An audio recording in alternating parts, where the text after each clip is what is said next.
দেউতা, এইবাৰ পৰীক্ষাত মই ক্লাছৰ সকলোতকৈ বেছি নম্বৰ পাইছোঁ। অঁ হয় নেকি? তুমি যে সকলোতকৈ বেছিকৈ পঢ়া সেইকাৰণে বেছি নম্বৰ পাইছা আকৌ। এনেকৈ তুমি সদায় ভালদৰে পঢ়িবা দেই। ডাঙৰ হ'লে তুমি ডক্তৰ হ'ব লাগিব নহয়। হ'ব দেউতা, মই ডাঙৰ হৈ ডক্তৰ হ'লে সকলোতকৈ প্ৰথমে তোমাক আৰু মাক চিকিৎসা কৰিম। এনেকৈ এতিয়া বাপেক জীয়েকে কথা পাতি থাকিবনে? খাই বৈ নিজৰ কামে কামে যাব। মাজনী, তুমি স্কুল যাব লাগিব নহয়। আহা, ভাত খোৱাহি। আপোনাৰ দোকানলৈ দেৰি হোৱা নাই জানো? কিয় তেনেকৈ ৰৈ আছে? আহক আকৌ ভাতকেইটা খাই লওকহি। খোৱা বোৱা দোকান বজাৰ এইবোৰ চব পিছত। প্ৰথম মোৰ ছোৱালীজনী, তাই মোক তাইৰ মনৰ কথা দুআষাৰমান কৈছে, ৰ'বাচোন। হ'ব হ'ব, ৰাতিলৈ পাতিব। এতিয়া আহক, দেৰি হৈছে নহয়। ব'লা মা। ব'লা ব'লা, ভাত দিয়াগৈ। আহা দেউতা, নহ'লে মাৰ খং উঠিব। মই আহোঁ দিয়া। অঁ যাওক। শুনকচোন, আজি অকণমান সোনকালে আহিবচোন। আপুনি ইমান দেৰিকৈ আহে। কিবা কাম আছে নেকি? সোনকালে আহিবলৈ ক'লা যে। নাই নাই, একো কাম নাই। সদায় ইমান দেৰিকৈ আহে। ছোৱালীজনীয়ে আপোনাক ভালদৰে লগেই নাপায়। আপুনি অহালৈকে তাই টোপনিয়ে যায়গৈ। আজি তাই নুশুওঁতে আহিব। হ'ব দিয়া, আহিম বাৰু। মই আহিছোঁ এতিয়া। অঁ যাওক। এনেকৈয়ে বাপুকণ দোকানলৈ বুলি আহি আছিল। তেনেতে পিছফালৰ পৰা এখন গাড়ী বৰ জোৰকৈ আহি আছিল। বাপুকণক খুন্দিয়াই থৈ গুচি গ'ল।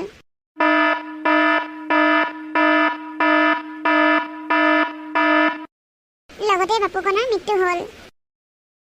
হে ভগৱান, তুমি মোৰ লগত এয়া কি কৰিলা প্ৰভু? এতিয়া মোৰ ঘৰখন কেনেকৈ চলিব? মোৰ ছোৱালীজনীয়ে কেনেকৈ পঢ়া শুনা কৰিব? তাইক মই দুবেলা দুসাঁজ কেনেকৈ খুৱাম? হে ভগৱান, তুমি মোৰ লগত এয়া কি কৰিলা প্ৰভু? আমাৰ জীৱনলৈ তুমি ঘোৰ অন্ধকাৰ নমাই আনিলা। আমাৰ এই অকণমান শিশু তোমাৰ সহ্য নহ'লনে? মই ছোৱালীজনীক লৈ কলৈ যাওঁ, কি কৰোঁ? তাইক কেনেকৈ ডাঙৰ কৰিম এতিয়া? মাজনী, মাৰাক ভিতৰলৈ লৈ যোৱা। দেউতাৰক সৎকাৰ কৰিব সময় হ'ল নহয়। মা, ব'লা ভিতৰলৈ ব'লা। দেউতাক নোহোৱাৰ পৰা ছোৱালীজনীয়ে বহুত কষ্ট পাইছে। কিমান আৰু লঘোণে থাকিব তাই? নাই নাই, এনেকৈ নহ'ব। ময়ে কিবা এটা কামৰ যোগাৰ কৰিব লাগিব। ছোৱালীজনী পঢ়া শুনাটো ভাল আছিল। এতিয়া মই তাইক পঢ়াবলৈও পৰা নাই। কিন্তু মই কি কাম কৰিম? এই গাঁৱত মোক কোনে কাম দিব? ৰাতিটো এনেকেই লঘোণে বঘোণে পৰি থাকোঁ। কাইলৈ খুৰাদেউৰ ওচৰলৈ যাব লাগিব। পইচা কেইটামান ধাৰলৈ আনিব পাৰিলে, চাউল 1 কেজি কিনি আনিব পাৰিলেও ছোৱালীজনীক ভাত কেইটামান খুৱাব পাৰিম। খুৰাদেউ, পইচা কেইটকামান ধাৰলৈ দিব নেকি? আজি 3 দিন হ'ল, ঘৰত চাউল এটাও নাই। ছোৱালীজনীক লঘোণে ৰাখিছোঁ। মোৰ কথাটো বাদ দিয়ক, তাই কিবা এটা খাব পাৰা। আজি 3 দিন হ'ল, ঘৰত চাউল এটাও নাই। ছোৱালীজনীয়ে বৰ কষ্ট পাইছে ভোকত।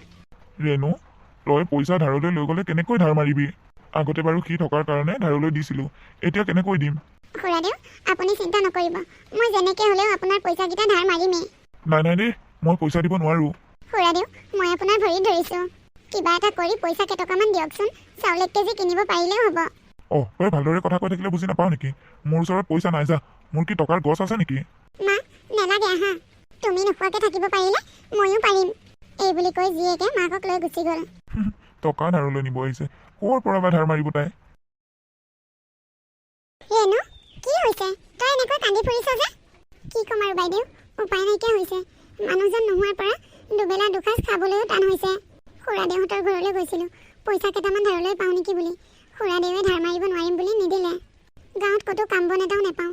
কেনেকৈ চলোঁ, কেনেকৈ ছোৱালীজনীক ডাঙৰ কৰোঁ, বৰ চিন্তা হৈছে। ৰেণু, মই তোক বুদ্ধি এটা দিম, মোৰ কথা শুনিবি? কি কথানো কওকচোন? তই এনেকৈ গাঁৱত কাম বন বিচাৰি ফুৰাতকৈ তই টাউনলৈ গুচি যাগৈ। টাউনত ধেৰ কাম কৰিব পাবি।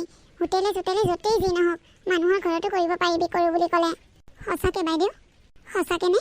অঁ, আমি টাউনলৈ গ'লে দেখোন দেখাই পাওঁ কত মাইকী মানুহে হোটেলত কাম কৰি থাকে। আৰু টাউনৰ ধনী ধনী মানুহবোৰৰ ঘৰত কাম কৰা মানুহো ৰাখে। আপুনি মোক এই কথাষাৰ কৈ বৰ উপকাৰ কৰিলে। মই তাকেই কৰিব লাগিব। দে মই যাওঁ দে। মই এনেকৈ চকু পানী টুকি টুকি ইয়াত এনেকৈ থাকিলে নহ'ব। মই টাউনলৈ যাবগৈ লাগিব। হোটেলত বাচন ধোৱাই হওক, যি কৰাই নহওক, কাম এটা কৰিব লাগে মুঠতে। এই বুলি ভাবি ৰেণুৱে টাউনলৈ বাট ল'লে। মা, মোৰ বৰ ভোক লাগিছে। ইমান দূৰ খোজকাঢ়ি আহিছোঁ, ভৰিকেইটাও বিষাই গৈছেগৈ।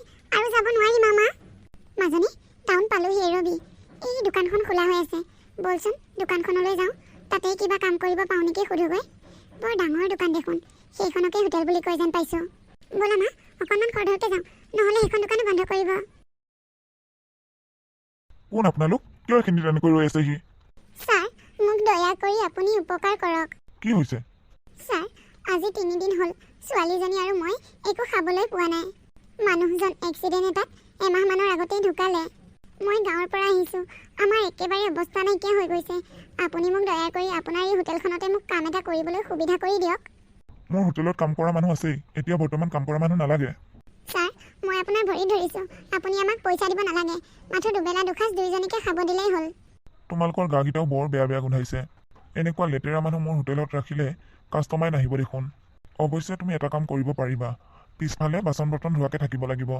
হ'ব ছাৰ, বাচন ধোৱাকৈ হ'লেও হ'ব। এতিয়া আমাৰ দুইজনীক কিবা এটা খাবলৈ দিয়ক ছাৰ। আহা ভিতৰলৈ আহা। ভিতৰৰ চকী টেবুলবিলাকত নবহিবা দেই, একদম পিছফাললৈ যাবা। হ'ব ছাৰ। কেইদিনমানৰ পিছৰ কথা। ৰেণুৱে হোটেলত কাম কৰি থাকোঁতেই তাই জীয়েক মুনু বাহিৰলৈ আহিল। বাহিৰলৈ আহি তাই টাউনখন দেখি চকু থিয় হৈ গ'ল। বা ইমান ডাঙৰ ডাঙৰ গাড়ী, ইমান ডাঙৰ ডাঙৰ ঘৰ। মোৰ দেউতা থকা হ'লে ময়ো ভালদৰে পঢ়ি ডক্তৰ হ'লোঁ হয়, আৰু ডক্তৰ হোৱাৰ পিছত মই এনেকৈ টাউনতেই সদায় থাকিলোঁ হয়। ইমান ধুনীয়া ধুনীয়া ঘৰ, গাড়ী। মই ডাঙৰ হৈ গাড়ী এখন ল'লোঁ হয়। তাই তেনেকৈ কথাবোৰ কল্পনা কৰি থাকোঁতেই এজন মানুহে পিছফালৰ পৰা মাত লগালে। ভণ্টি, তুমি ইয়াত অকলে অকলে কি কৰি আছা? খুৰা, মই টাউনখন চাই আছোঁ। মোৰ দেউতাই মোক কৈছে মই ডাঙৰ হ'লে ডক্তৰ হ'ব লাগিব, আৰু মই ডক্তৰ হোৱা হ'লে সদায় টাউনতেই থাকিলোঁ হয়। ইমান ধুনীয়া ধুনীয়া ঘৰ, গাড়ী আছে ইয়াত। কিন্তু ভগৱানে দেউতাৰ ইচ্ছাবোৰ পূৰ নকৰিলে। মোৰ দেউতাক ভগৱানৰ ওচৰলৈ লৈ গ'লগৈ। তোমাৰ ঘৰ ক'ত? তোমাৰ নামটো কি? আজি 5 দিনমান হ'ল আমি গাঁৱৰ পৰা আহিছোঁ। মোৰ মায়ে এই হোটেলখনতে কাম কৰে। মোৰ নামটো মুনু। মায়ে ইয়াত কাম কৰে। ৰাতি কাম ছুটি হোৱাৰ পিছত আমি ট্ৰেইন ষ্টেচনতে ৰাতি থাকোঁ। তোমাৰ মাৰ নামটো কি? মাৰ নামটো ৰেণু। যোৱাচোন, তোমাৰ মাক বাহিৰলৈ মাতি আনা। ৰ'ব আপুনি অকণমান সময়, মই মাক খাওঁতকৈ মাতি আনোগৈ। খুৰা, এয়া মোৰ মা। বাইদেউ, আপুনি ইয়াত কাম কৰে? হয়, মই ইয়াতেই কাম কৰোঁ। পইচা পাতি কেনেকৈ দিয়ে আপোনাক? পইচা নিদিয়ে, দুবেলা দুসাঁজ খাবলৈহে দিয়ে। মোৰ ঘৰতো কাম কৰা মানুহ এজনী দৰকাৰ হৈ আছে। আপোনাৰ ছোৱালীজনীক এইখিনিতে তেনেকৈ ভবা গুণাকৈ থকা দেখিহে মই সুধি পালোঁ কোৰ ছোৱালী কি কথা বুলি। তাই মুখতে আপোনালোকৰ ঘৰৰ সকলোবোৰ কথা গম পালোঁ। আপুনি যদি বেয়া নাপায় আমাৰ ঘৰত কাম কৰাকৈ যাব নেকি? আমাৰ ঘৰত কাম বন কৰিলে আপুনি খাবলৈও পাব, মাহত পইচাও পাব, আৰু ৰাতি থাকিবলৈও পাৰিব। ঠিক আছে ছাৰ, যাম বাৰু। আহক নহ'লে মোৰ লগতে। বাবা, এওঁলোক কোন? কোন মানে মই ভালদৰে চিনি নাপাওঁ, কিন্তু তেওঁ কাম কৰি ফুৰে। আমাৰ ঘৰত কাম কৰা মানুহ এজনী দৰকাৰ হৈ আছে যে, সেয়ে তেওঁলোকক পাই লৈ আহিলোঁ। তয়ো যে কি মানুহ আৰু দেই, চিনি নাপাওঁ জানি নাপাওঁ, এনেকুৱা মানুহ এজনীকনো ঘপককৈ ঘৰলৈ কাম কৰিব আনিব লাগেনে? কাইলৈ যদি ঘৰৰ পৰা কিবা চুৰ কৰি লৈ পলাই যায়গৈ, তেতিয়া কি কৰিবি? নাই নাই বৰমা, আমি তেনেকুৱা নহয়, কেতিয়াও চুৰ নকৰোঁ। তাই মোক কথা শিকাব আহিছে। তহঁতৰ দৰে ঘৰে ঘৰে কাম কৰা মানুহবোৰে চুৰ কৰে নে নকৰে মই ভালদৰে জানো। আৰু ইহঁতে সোমোৱাৰ লগতে ইমান গেলা গেলা গোন্ধাইছে যে। বৰমা, আমি একেবোৰ কাপোৰকে পিন্ধি আছোঁ যে, সেইকাৰণে গোন্ধ পাইছে হ'বলা। আগতে মানুহজন থাকোঁতে তেনেকুৱা নহয়, আমি খুব চাফা আছিলোঁ। এতিয়া পৰিস্থিতিৰ দাস। বাবা, এইজনী মানুহ কাম কৰিব নালাগে, পঠিয়াই দে। মোৰ একেবাৰে পচন্দ হোৱা নাই। একো নহয় মা, তেওঁলোকক নতুন কাপোৰ দুযোৰমান আনি দিব লাগিব, আৰু এই কাপোৰকেইযোৰ ভালকৈ ধুই দিলে নুগোন্ধাই নহয়। ছাৰ, নালাগে দিয়ক, আমি যাওঁগৈ। বৰমাই আমাক কামত ৰাখিব বিচৰা নাই যিহেতুকে নালাগে, মই হোটেলতেই কাম কৰি থাকিম। ঐ, ইমান কথা কৈ থাকিব নালাগে, যা ঘৰৰ পৰা ওলা। ৰ'ব, আপোনালোক ক'লৈকো যাব নোৱাৰে। আপোনালোকে আমাৰ ঘৰত কাম কৰাকৈ থাকিব লাগিব। কিন্তু বাইদেউ, আপোনাৰ শাহুৱে দেখোন আমি থকাটো বিচৰা নাই। মোৰ শাহুৰ কথা বাদ দিয়ক। ঘৰত এখন কাম কৰি সহায় কৰি নিদিয়ে, হুকুম দিব আৰু মোৰ ওপৰতে খাব। মোৰ গোটেই হাতকেইখন ছাল গৈছেগৈ কাম কৰোঁতে কৰোঁতে। ইমান দিনৰ পৰা কাম কৰা মানুহ এজনী বিচাৰি আছোঁ। কাম কৰা মানুহ বিচাৰিলেও সহজতে পোৱা নাযায়। এতিয়া পাওঁতে যাবলৈ দিম নেকি? খালি এটা কথা মনত ৰাখিব, মোৰ ল'ৰাটোৱে খেলা ধূলা কৰি থাকোঁতে আপোনাৰ ছোৱালীজনীয়ে যাতে তাৰ লগত কোনো কাৰণতে খেলা ধূলা নকৰে। হ'ব বাইদেউ। ৰাজীৱ, তেওঁলোকক তুমি পিছফালৰ ঘৰটো দেখাই দিয়া। ব'লক, আপোনালোকে আমাৰ পিছফালৰ ঘৰটোতে থাকিব পাৰিব। এনেকৈ তাই ঘৰখনৰ সকলোবোৰ কাম কৰা হৈ গ'ল। এদিন দুপৰীয়া ৰেণুৱে পাকঘৰত কাম কৰি থাকোঁতেই ৰেণুৰ ছোৱালীজনী মালিকৰ ঘৰৰ চোফাতে শুই থাকিল। হে ভগৱান, এইজনী বাৰু এইটো গেলা চোলাহে ইয়াত কিয় শুলে? চি গোটেই চোফাৰবোৰ গোন্ধাব এতিয়া। আকৌ চোফাৰ কাপোৰবোৰ ধুব লাগিব। বোৱাৰী, বোৱাৰী এইফালে আহাচোন। কি হ'ল মা? এইজনীক দেখিছানে নাই? এই গেলা চোলাটোৱেদি তাই চোফাতে শুব লাগেনে বাৰু? বুঢ়ীৰ চিঞৰ বাখৰ শুনি তাই মাকো পাকঘৰৰ পৰা দৌৰি আহিল। কি হৈছে বাইদেউ? কি হৈছে? কথা সুধিবলৈ আহিছে। আপোনাক কিমান কৈছোঁ, আপুনি আৰু আপোনাৰ ছোৱালী যে আমাৰ চোফাই টোফাই নবহিব, মাটিত বহিব। চাওকচোন আপোনাৰ ছোৱালীয়ে কি কাণ্ড কৰিছে। তাই কিয় এই চোফাখনত শুই থাকিব লাগে বাৰু? তাইক সোনকালে জগাই দিয়ক আৰু এই চোফাৰ কাপোৰবোৰ ধুই পেলাব। তেনেকৈ তাইক গালি পাৰি মালিকনী ভিতৰলৈ সোমাই গ'ল। ঐ, কি চাইছ হা? জগাই দে তোৰ ছোৱালীক। বৰমা, তাই সৰু ছোৱালী, তাইক ক্ষমা কৰি দিয়ক। আজিৰ পৰা তাইও কেতিয়াও এনেকুৱা কাম নকৰে, মই তাইক বুজাম। বুজাব তাই?